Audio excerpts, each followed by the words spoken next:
Scotiabank Arena in Toronto. What a day. Brooke, Dunford, how are you?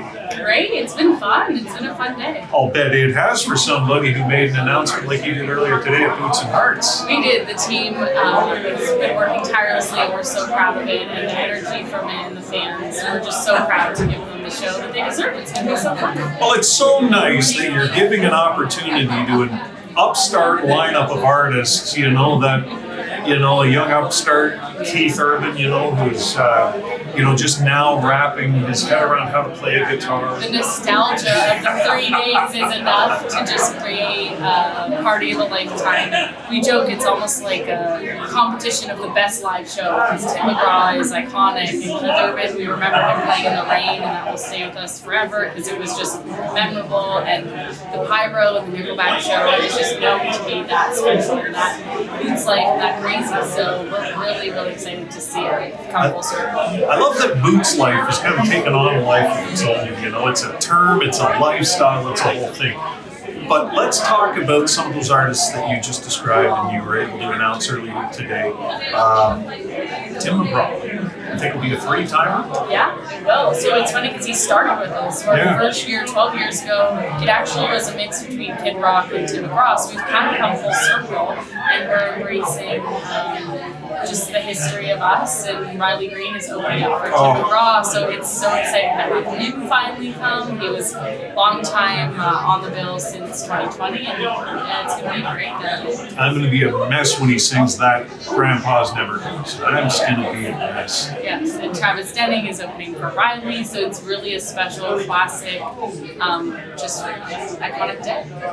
I love the fact, and you mentioned Nickelback, huge part of the announcement earlier today, and sometimes we can put music in silos, whether it's me on the radio side or whoever. But people just love great music, and so I think it's so awesome that you guys are moving outside of the boundaries of purely country. What you're looking to do is just put on a great experience. Exactly. That's the fun of a music festival, right? You get to curate 40 artists. There's some discovery in it. There's some special moments, never seen before moments, and we really just follow the artists. You see Dallas take his rock history and move it into country.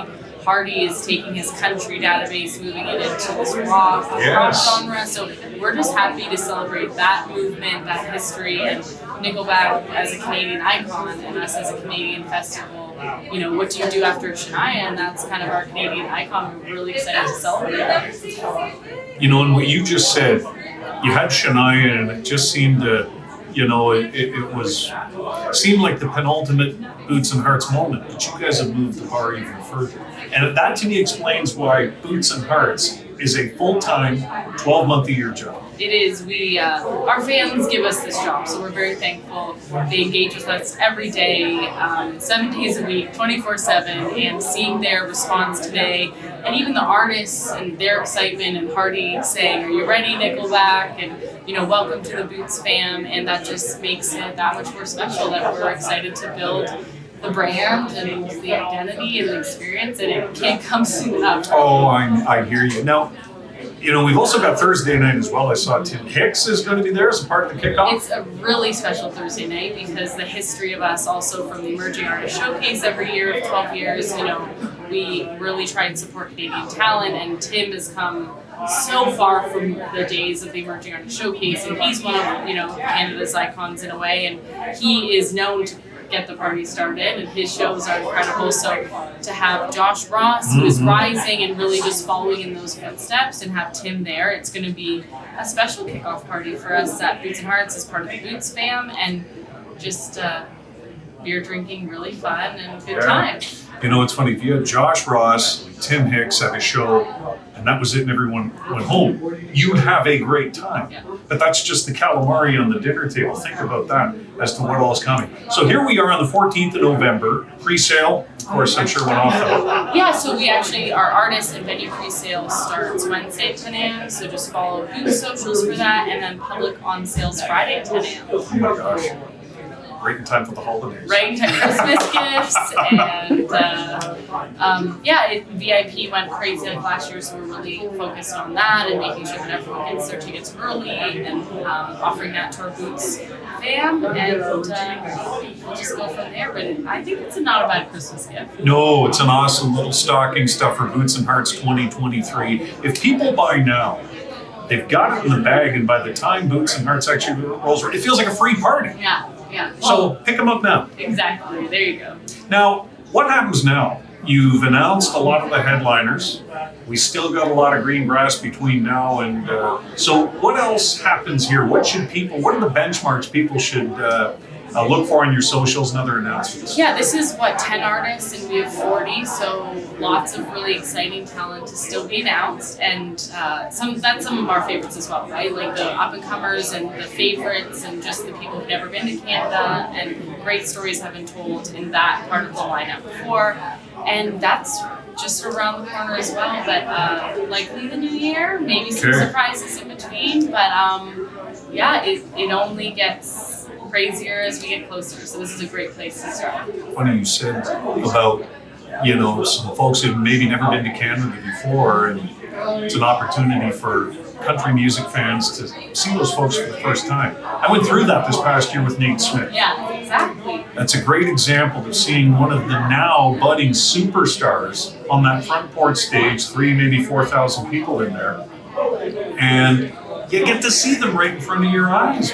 It's such a special moment because we know all of their fans are here, and we knew everyone was crazy about him, and his music was taking off, and we got lucky enough to grab him when we did, and we're really proud of that because we really want to give that artist and those fans that first moment that they've never seen before, and celebrate the songs that are their favorites, and share that moment that they'll never forget. And I think we did that, and I'm super proud of that. You should. That was a special moment. It kind of leads me to what I was curious about next. Boots and Hearts, when it started 2012, was year one. And here we are announcing artists for 2023. What are some of your favorite moments? Like, forget Brooke, the organizer, Brooke, the, promote, all that stuff. What are some of your favorite Boots and Hearts memories? The Keith Urban in the Rain was really, really special because you're out there, they're there for 4 days, they're having that moment. It was pretty special when Thomas Rhett, his daughter, it was his birthday, and he was missing his daughter's birthday. We brought a cake out for him, and he really shared a moment with the whole festival that was special. Alan Jackson now receiving the award at the CMAs, and having that moment with him and the fans celebrating him, and being a louder crowd than we've heard in a long time. The early days, and just every year it's a special moment. Good stuff. BootsandHearts.com. Brooke, congratulations Thank on you so this. much. One of my favorite Boots and Hearts stories has nothing to do with the festival itself. I was in Chicago with some friends and doing the tourist thing on the hop-on, hop-off bus.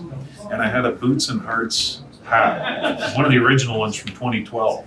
And I didn't turn it around backwards, so the wind caught the bill. And somewhere in the streets of Chicago to this moment is a Boots and Hearts hat that flew off my head on the big red. Thank you for marketing. That's what we asked for. You know why I'm not going crazy with the hat? Because I had two. We can get you a third. Oh, thank God. All right, so how do people buy again? What are those key dates? Wednesday, pre-sale, 10 a.m. Public on sale Friday, 10 a.m. and BootsandHearts.com.